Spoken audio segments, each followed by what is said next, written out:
সাবধান প্রিয়দিনী ভাই ও বোনেরা, অজু করার সময় অজুর শুরুতে যদি ছোট্ট একটা দোয়া যদি পাঠ না করেন, অজু হবে না, নামাজ হবে না। এমনকি এই অজুর ভিতরে অজুর শেষে যদি আপনি একটা দোয়া পাঠ করেন, অজু করার শেষে আপনার জন্য জান্নাতের প্রতিটা দরজাই আল্লাহ পাক রব্বুল আলামিন খুলে দিবেন। নবীজি বলেছেন, যে ব্যক্তি অজু করার শেষে এই ছোট্ট দোয়াটি পাঠ করবে, তার জন্য আল্লাহ পাক রব্বুল আলামিন জান্নাতের প্রতিটা দরজায় খুলে দিবেন।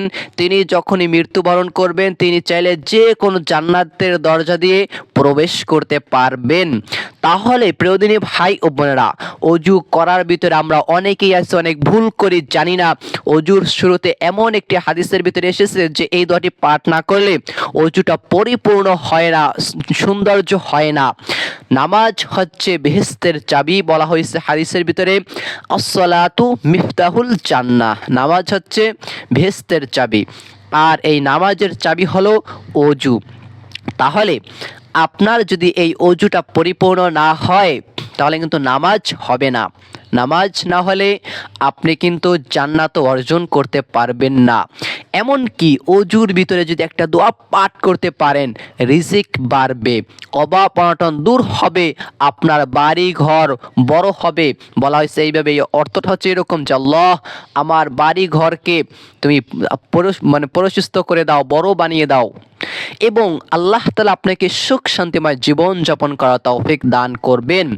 তাহলে প্রিয়দিনী ভাই ও বোনেরা, সর্বপ্রথম আমরা জেনে নিব অজুর শুরুতে কোন দোয়াটি পাঠ না করলে অজুটা পরিপূর্ণ হয় না, অজুটা সুন্দর হয় না।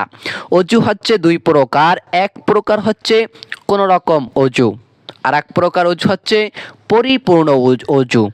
আমরা যদি নামাজ আদায় করতে চাই, ইবাদত করার উদ্দেশ্যে যদি অজু করতে চাই, তাহলে আমরা যেন পরিপূর্ণভাবে পরিপূর্ণ অজুটাই যেন আমরা করি।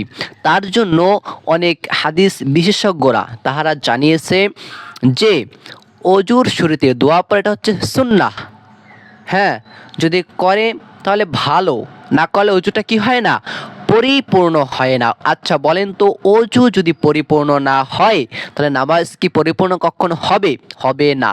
কারণ আমার পকেটে যদি টাকা না থাকে, আমার পকেটে যদি টাকা পয়সা কিছু নাই থাকে, আমি যেমন বাজারে গিয়ে কোনো কিছু কিনতে পারবো না, চাইলেও আমাকে দিবে না। হ্যাঁ, এইরকম করে আপনার যদি অজু যদি না হয়, তাহলে আপনার কিন্তু নামাজ হবে না। তাহলে আপনি অজুর শুরুতে কোন দোয়াটি পাঠ করবেন? আর যদি আবার একটা হাদিসের ভিতরে এসেছে, যে ব্যক্তি দোয়াটা পড়লো না, তার অজুটাই হলো না। তাহলে আমরা যারা অজুর শুরুতে দোয়া পড়ি না, সারা জীবন নামাজ পড়তেছি জানি না, তাহলে নামাজ তো সবই বরবাদ, তাই না? তাহলে আপনি অজুর শুরুতে কোন দোয়াটি পাঠ করবেন? নবীজি বলেছেন, যে ব্যক্তি অজুর শুরুতে বিসমিল্লাহ অথবা বিসমিল্লাহির রহমানির রহিম বলে অজুটা শুরু করলো না, তার অজুটা কিন্তু পরিপূর্ণ হলো না। তারপরে বলা যায় এটা হচ্ছে সুন্নাহ। আর আপনি যদি এই সুন্নাহকে যদি না মানেন, তাহলে অজুটা কিন্তু পরিপূর্ণ হবে না। তাহলে আপনি এক নম্বরে অজুর শুরুতে কি করবেন? দোয়া পাঠ করবেন। কোন দোয়া? বিসমিল্লাহ বলে, সংক্ষিপ্ত বিসমিল্লাহ। যদি পারেন তাহলে পুরো দোয়াটাই পড়বেন। বিসমিল্লাহির রহমানির রহিম, পরম করুণাময় দয়ালু আল্লাহ মেহেরবান, যিনি আমাকে সৃষ্টি করেছেন, তার নামে আমি অজুটা শুরু করতেছি, আল্লাহ খুশি হয়ে যাবে। তারপরে আপনি জানবেন অজুর ভিতরে 4টা ফরজ আছে। 4টা ফরজের ভিতরে এক নাম্বার হচ্ছে সমস্ত মুখমণ্ডল বলি আর মুখ বলি, এটাকে সুন্দর করে আপনাকে ধৌত করতে হবে। এইটা একদম একদম চুলের গোড়ালি থেকে একদম কানের লতি একদম দাঁড়িয়ে সব সকল আপনাকে পানি দিয়ে ধৌত করতে হবে। তারপরে 2 নাম্বার যেটা, সেটা হচ্ছে দোনো হাতের কনুই সহ, একদম আঙ্গুলের মাথা থেকে এই কনুই সহ আপনাকে এই সব জায়গাটাকে আপনাকে কি করতে হবে? সব জায়গাটাকে সুন্দরভাবে করে ধৌত করতে হবে। তারপরে আপনাকে 3 নাম্বার যে ফরজটা জানতে হবে, সেটা হচ্ছে মাথাটাকে মাসেহ করতে হবে। বলা হয়েছে মাথা 4 ভাগের 1 ভাগ মাসেহ করা। এখন আপনি বলুন তো কোন ভাগ? আমি নিজেও তো জানি না, এটাকে উল্লেখ করে দেওয়া হয় নাই যে এই ভাগ না পিছনের এই ভাগ, না এই ভাগ না পিছনের এই ভাগ, এটা উল্লেখ করা হয় নাই। তবে আপনি কি করবেন?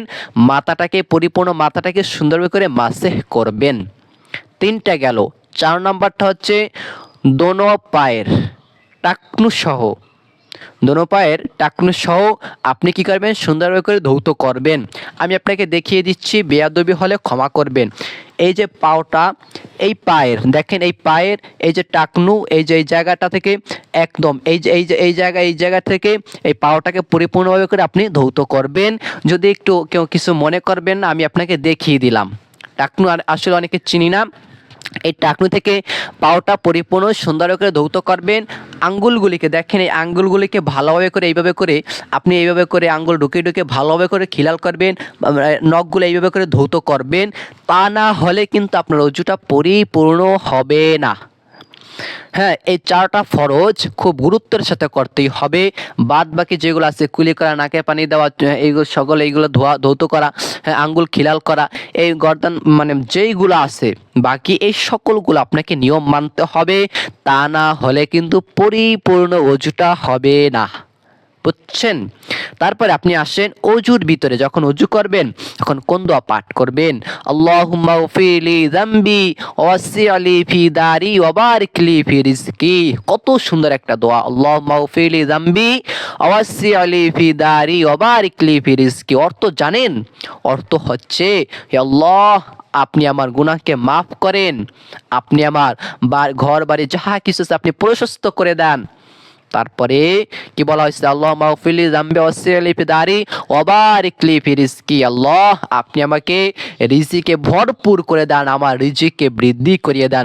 তাহলে এই দোয়াটি পাঠ করবেন, মাস্ট বি, ভুলবেন না, কখনো ভুলবেন না। যদি মনে না থাকে অজুর স্থানে আপনি লিখে রাখবেন। হ্যাঁ, তাহলে 1 নম্বরে অজুর শুরুতে দোয়া পাঠ করবেন, কোন দোয়া? বিসমিল্লাহ। 2 নম্বরে এই দোয়াটা পাঠ করবেন, আমার সঙ্গে সঙ্গে পাঠ করুন, আল্লাহুম্মা গফিরলি যামবি ওয়াসসি'লি ফি দারি। এই দোয়াটা পাঠ করবেন। তারপরে আপনি অজু শেষ করে একটা দোয়া আছে পাঠ করতে পারেন, আপনার জন্য সকল জান্নাতের দরজা খুলে দেওয়া হবে। আপনি ইন্তেকার করলে, মারা গেলে সঙ্গে সঙ্গে জান্নাতে যেতে পারবেন, আর এই জান্নাতের যে কোনো দরজা দিয়ে আপনি প্রবেশ করতে পারবেন। এটা স্বয়ং নবীজি সাল্লাল্লাহু আলাইহি ওয়াসাল্লাম নিজেই বলেছেন। এবং মা আয়েশা রাদিয়াল্লাহু তাআলা আনহু নবীজিকে জিজ্ঞাসা করলেন, ইয়া রাসূলুল্লাহ, ইয়া হাবিবাল্লাহ, কাল কিয়ামতের দিন আপনি আপনার উম্মতদেরকে কিভাবে চিনবেন? নবীজি বলেছেন, হে আয়েশা, তোমার যদি একটা চান কপালওয়ালা ঘোড়া থাকে, হাজার হাজার লক্ষ লক্ষ ঘোড়ার ভিতরে তোমার যদি একটা চান কপালওয়ালা ঘোড়া থাকে, তাহলে তুমি কি তোমার ঘোড়াকে চিনবা? তখন বলছে, হ্যাঁ অবশ্যই আমি চিনবো, কেন চিনবো না? তখন নবীজি বলেছেন যে আমার উম্মতেরা যে অজু করবে, এই অজুর স্থানগুলো ঝলমল করবে, এই অজুর স্থানগুলো আমি দেখে তাদের যে নূরে চমকাবে, এটা আমি দেখে তাদেরকে চিনতে পারবো। সুবহানাল্লাহ। তাহলে আপনি অজুটাকে পরিপূর্ণভাবে করে গুরুত্বের সাথে সুন্দর করে ডলে ডলে মেজে মেজে অজুটা করবেন। অজুটা শেষ করে আপনি আকাশের দিকে তাকিয়ে একটা দোয়া পাঠ করবেন, আর সেই দোয়াটা হচ্ছে, আশহাদু আল্লা ইলাহা ইল্লাল্লাহু ওয়া আশহাদু আন্না মুহাম্মাদান আবদুহু ওয়া রাসূলুহু। আবারও বলে দিচ্ছি, আশহাদু আল্লা ইলাহা ইল্লাল্লাহু ওয়া আশহাদু আন্না মুহাম্মাদান আবদুহু ওয়া রাসূলুহু। আপনি কি করবেন? অজুটা শেষ করে আকাশের দিকে তাকাবেন, তাকিয়ে এবার আঙ্গুলটাকে রেখে সাক্ষী, এটা হচ্ছে সাক্ষী বলা হয়, আঙ্গুলটাকে সাক্ষী রেখে এই কালিমায়ে শাহাদাত পাঠ করবেন। তাহলে প্রিয়দিনী ভাই ও বোনেরা, আশা করতেছি জানতে পারলেন, শিখতে পারলেন, বুঝতে পারলেন। আমরা নিয়মিত ইসলামিক ভিডিও দেওয়ার চেষ্টা করি। ভালো লাগলে আমাদের সঙ্গে বন্ধু হয়ে থাকুন। আপনাদের জন্য আল্লাহ তাআলার কাছে সুস্বাস্থ্য এবং ভালো কামনা করে, ভালো দোয়া করে আমি এই জায়গায় বিদায় নিচ্ছি। আল্লাহ, যে সকল মা ও বোনেরা ভিডিওটা দেখেছে, তুমি সকলের মনের আশা বাসনা তুমি কবুল করে নাও। আল্লাহ, কে কি চাইতেছে সকল চাওয়া পাওয়া তুমি পরিপূর্ণ করে দাও। আল্লাহুম্মা আমিন, আল্লাহুম্মা আমিন। প্রিয়দিনী ভাই ও বোনেরা, ভালো থাকুন, সুস্থ থাকুন। আল্লাহ হাফেজ। আসসালামু আলাইকুম ওয়া রাহমাতুল্লাহ।